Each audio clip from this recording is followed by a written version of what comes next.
Yo, what is up, guys? ShinobiEevee back again with another video for you guys. And today, ladies and gentlemen, we're going to be going ahead and rating Core 2 of Bleach Tybw Blood War. How good was it? At least in my opinion, because obviously everybody's opinion is going to be subjective. Some people like it, some people are disappointed about it, whatever. But this is just my whole opinion, and I want to let you guys know, or I want you guys to, if you want to, follow along and give your own rating of what you guys think of the Thousand Year Blood War Core 2 as far as what we're going over here. And as you guys can see on screen, we got everything here. So story, hype, animation, voice acting, sound design, pacing, emotion, final rating. And actually the music should have been, what am I doing here? What am I doing here? What am I doing here? Here we go. Final rating. Is what we're gonna have down here. Now, once again, this is all subjective to my own opinion because some people have different opinions than others. Some people got better knowledge in some stuff than others. So it's just based on my own experiences and everything like that. If you guys want to once again follow along or put down what you guys thought of the comments down in the comments down below, then you might go ahead and do so because I want to be able to interact with you guys a lot more when it comes to this, and I'll probably have some more questions about some stuff that we can do for the channel later on. For those of you guys who are new here, my name is ShinobiEevee. I do anime reactions, I do gaming. Most of my content revolves around mostly the anime kind of section, but we do some gaming as well if you guys haven't seen already, with Bleach, Brave Souls, Honkai Star Rail, and all that. So if you guys do enjoy, make sure to leave a like, subscribe to the channel for more, because I have a feeling that we're probably going to do more of these ratings, especially as we get more seasons for anime. In fact, I'm probably going to start doing this more often when it comes to, seasons of anime. Whenever, we're done, we're just going to go over what we thought we liked, what we didn't like, all that good stuff. So, let's just go ahead and get into it. So, as far as story is concerned, in my opinion, this is going to be a scale of 1 to 10, obviously. Easiest scale that way. But story-wise, as far as, what they did for the story, I feel like the story, as far as what they've done so far compared to the manga, I'd say it's a solid. It's just like, I'd say they're doing really damn good. I say they're doing really damn good. In fact, I feel like with the story, while I feel like, and I feel like a lot of people felt like this, but that's probably because we're so used to the manga that it feels like this. I feel like for some people it might feel like it's rushed, especially for Core 2, like we were going through stuff too fast. And we weren't going through the meat and potatoes, which I do understand their sentiment. In fact, me personally, one of the moments I really wanted to see, especially during the Kenpachi and Grimmy fight specifically, was the moment where when when Grimmy summoned the meteor.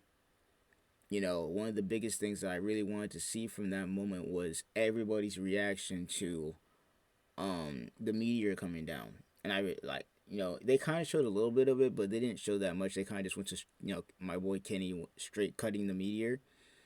But, in the manga, they actually had everybody panicking. Boss B was like, yo, what the hell is Grimmy doing?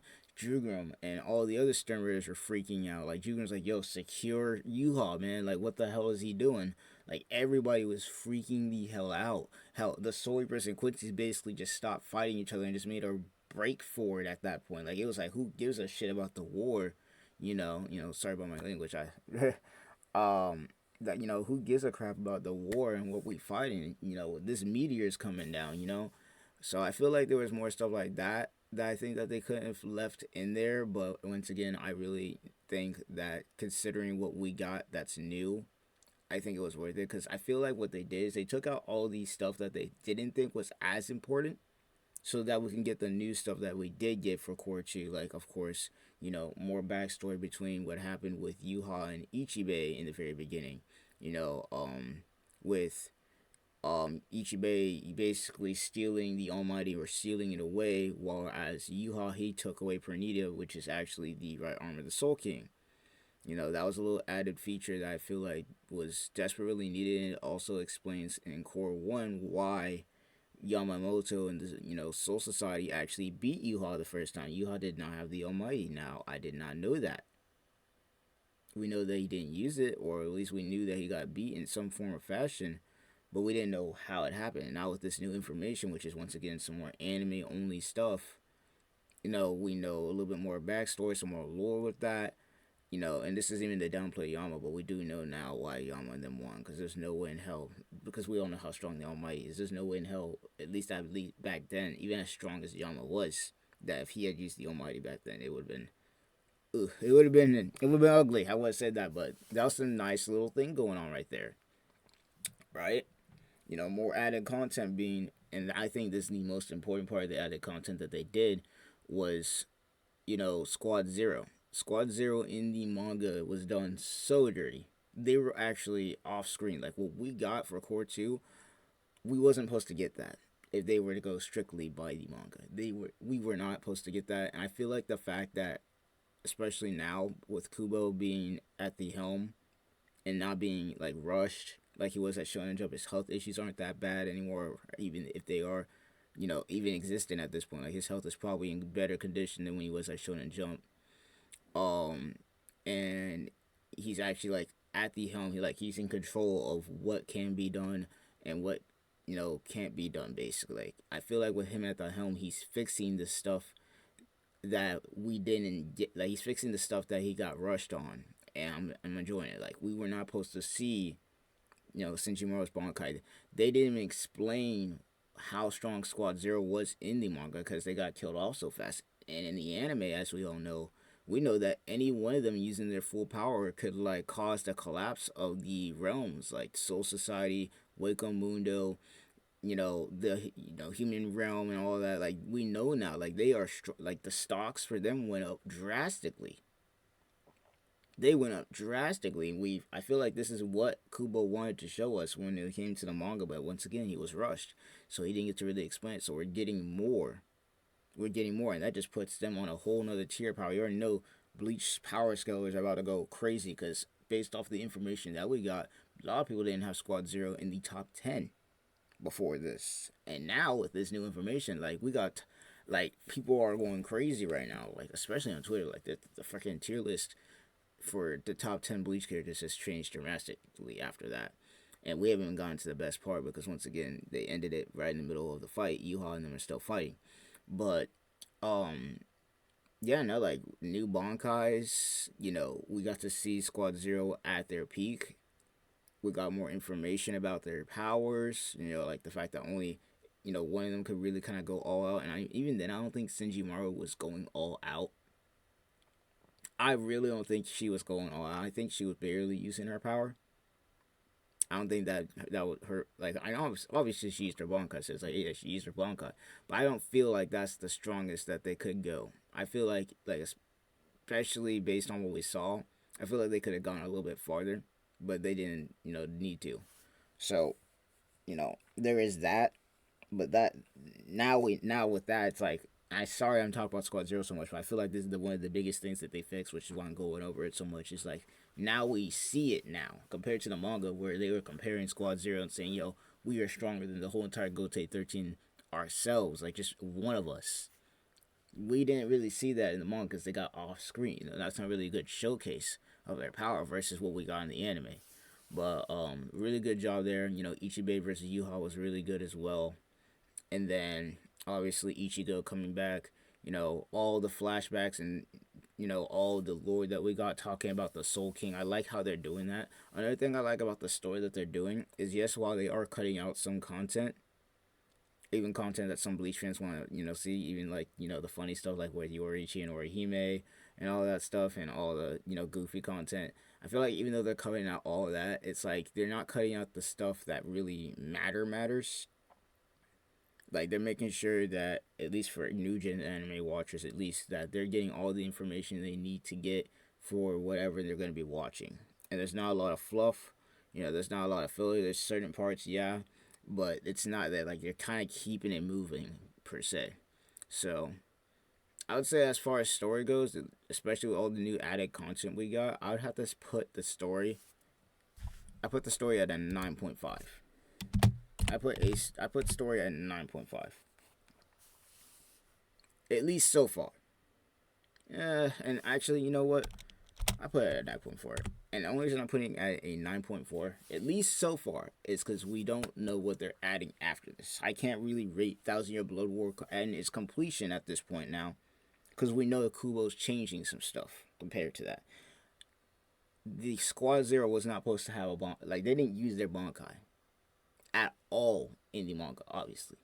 Meaning that in the added content after this, as we already know, for people who read the manga, spoiler ahead, if you're wondering where Shunsui was going when he said, "I'm going somewhere," uh, a certain someone is about to get unlocked and about to run amok. A certain chair someone is about to get out the chair. So, or not get out the chair yet, but he's coming out. He's coming out. So who knows? And once again, Squad Zero wasn't supposed to use the Bankai. Who knows?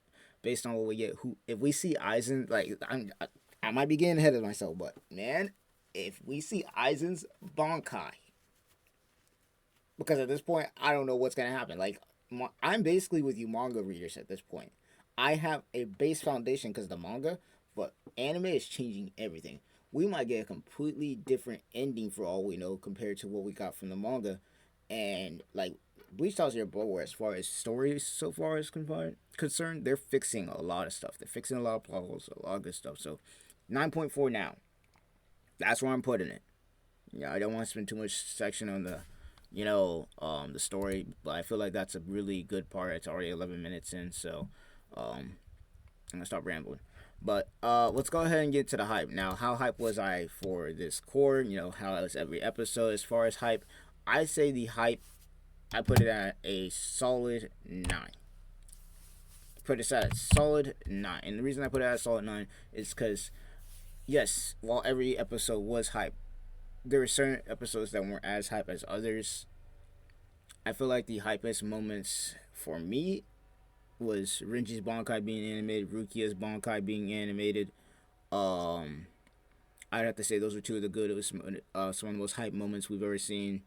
I say Zombie Toshiro was also pretty hype, if I do say so myself. Zombie Toshiro was pretty damn hype.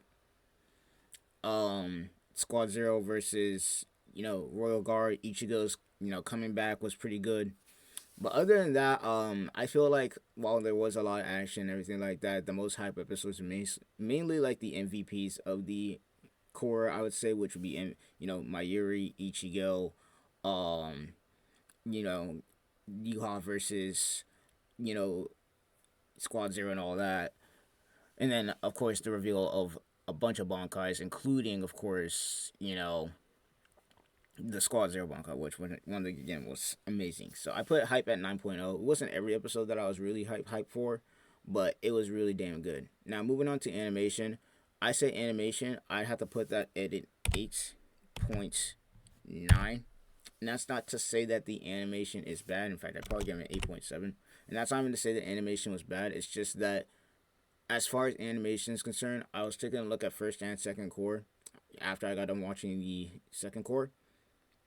And obviously there was a lot of hype for the animation because apparently Studio Period or the animation studio for Bleach wasn't satisfied with the animation from Core 1.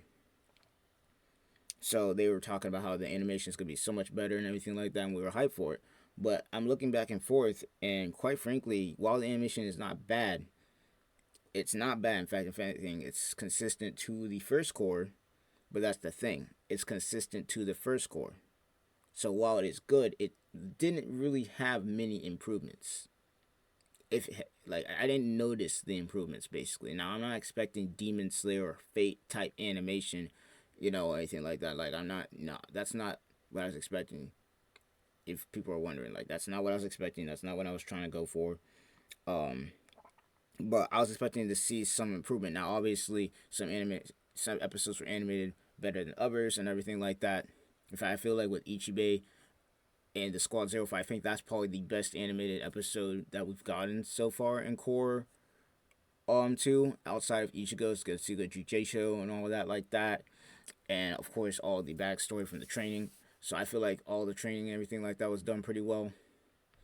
But other than that, I mean, there isn't really much else to say as far as animation is concerned. I feel like it was consistent, so it wasn't terrible. It was basically on par with Core 1, but it wasn't better, which is why I'm putting it at 8.7. Is because while we were getting the same quality of animation or damn near, sometimes a little bit better, you didn't really see the difference, at least. So that's why I'm putting animation. So I want to know what you guys specifically think about that, because I know, especially with this gen of anime fans, people are big on animation, really big on animation. So, really, that's why I'm putting 8.7.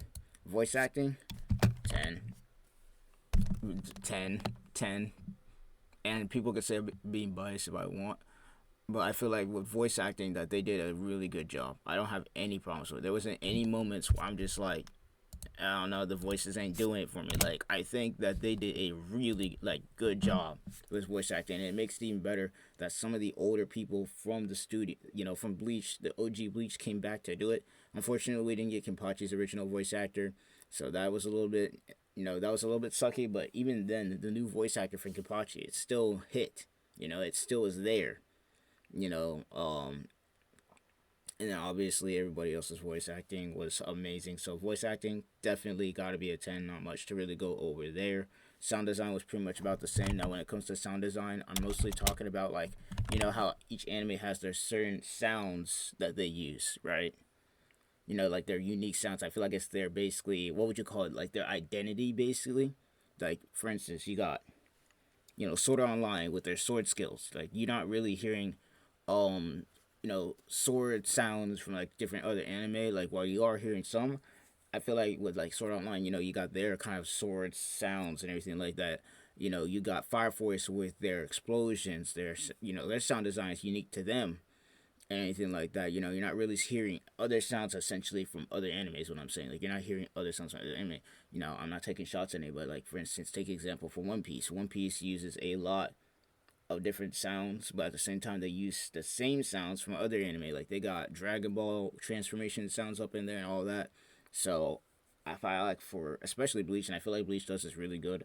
Sound design wise, they always have their own unique sounds and everything like that. And I feel like they got a 10 on that. I feel like they got a 10 on that. Now moving on to the next thing, we got pacing. Now, this also kind of ties into the story, but once again, I was talking about it earlier, a little bit of detail, but I feel like pacing-wise, while I did feel like it was rushed, I feel like we got new information while also cutting out the fluff, even though we, as Bleach fans, would want it, the funny moments and everything like that. But I feel like, considering what Kubo's trying to portray as Thousand Year Blood War, compared to what he did in the manga, I feel like pacing-wise, while it did feel a little bit rushed, that they did a pretty good job, and I put it at a 9.5. I put it at a 9.5. That's where I put it.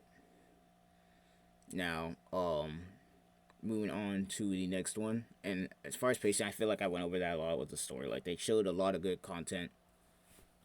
They added some content, gave us some pretext to what stuff is happening, what needs to be done, There wasn't a lot of fluff, not a lot of filler. So it feels like I'm rushing through the pacing section of this, especially since pacing is really, really crucial to anime, I think I talked a lot about with the story. So, pacing, I give it a 9.5.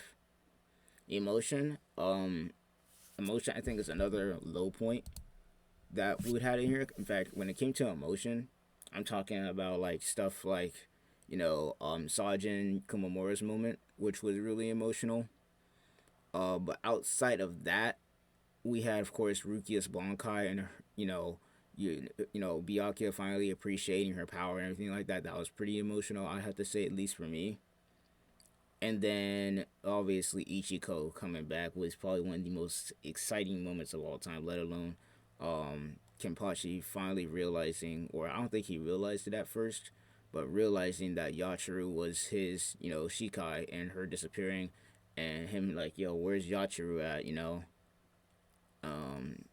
go and find her. I feel like that was pretty emotional. But other than that, I put emotion at like an 8.9. I put emotion at an 8.9. Put emotion at 8.9. It wasn't like the first core. I feel like the first core did, bro. The first core was hella emotional. Yama dying, like, oh my god, Yama dying, the reveal that, Zangetsu is Yuha, at least for newer players, but even newer people. But even then, for me, it was like, bro, Ichigo accepting and getting the true blade, Misaki and Ishin's story, it was just like, oh my, it was like every episode, I was like, cool, I was like feeling a different emotion or something like that every single episode. Now, not saying that Core 2 was, bad for when it came to that kind of stuff, but it just didn't have those many moments. So I put emotion at an 8.9. Now, music, you already know the answer to this. It's a 10. I feel like with Bleach, they do a really, especially this core, they do a really, really good job with music, bro. Really, really good job with music. Like, not only are we getting some of the older soundtracks that we got, but they are remixed. They are remixed.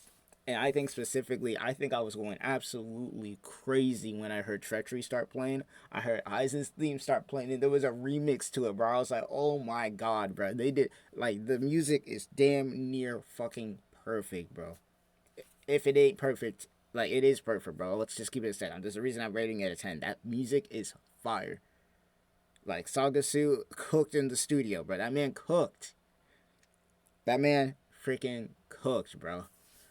Absolutely cooked. But yeah, no, the music, they cooked, man. But other than that, final rating, we got to do some math here. Obviously, we got a bunch of categories here. So 1, 2, 3, 4, 5, 6, 7, 8. You already know we gotta do the math here. You already know how the math is. So let's go ahead and take a look at the final rating for this. All right. But I mean, other than that, I feel like Core 2 did a good job. I did a really good job. Everything wasn't perfect. Obviously, there was flaws here and there. Obviously, every anime has flaws, but at the end of the day, they did a good job, and I feel like, you know, that Kubo is going in the right direction with this.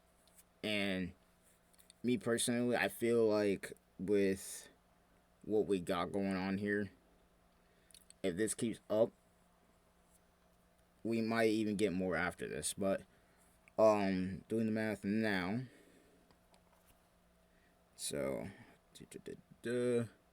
8. All right. So as a final rating for Core 2, we are giving it a 9.4, which I feel like is a good spot. I feel like that's a good spot to put it. Based on what we got here, once again, if you guys have been following along this whole entire time, I want to know what you guys are doing, or what you guys' thoughts are about the Core 2.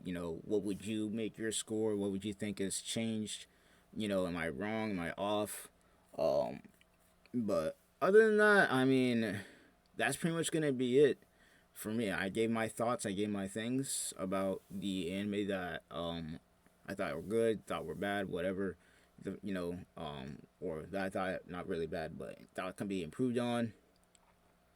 And at this point, from here on out, we're gonna be not going in blind, I would say, but I feel like from this point forward, we're gonna be going in with the foundation because we read the manga, but not knowing what Kubo's got in store for us. Because now, with all this added content that we got, we don't know what he's gonna do. We might get a whole new ending. There's a whole lot of stuff. Once again, we just gotta wait. I feel like that's what we gotta do. We just gotta wait to see what Kubo's got in store for us. But other than that, that's pretty much gonna be it for me. Let me know what your comments are down below. What you rate the story for Thousand Year Blood War, or at least Core 2, or the whole core in general, not the story just by itself, but like what would you guys rate it? And this is gonna be ShinobiEevee signing off. Once again, now this isn't one of my usually I would like to do like a well edited video, but I feel like for this format I can do it a lot better. I feel like, with this I just gotta talk to you guys, and while I do like editing that, I feel like this is a little bit better, especially since I had to explain myself a little bit more.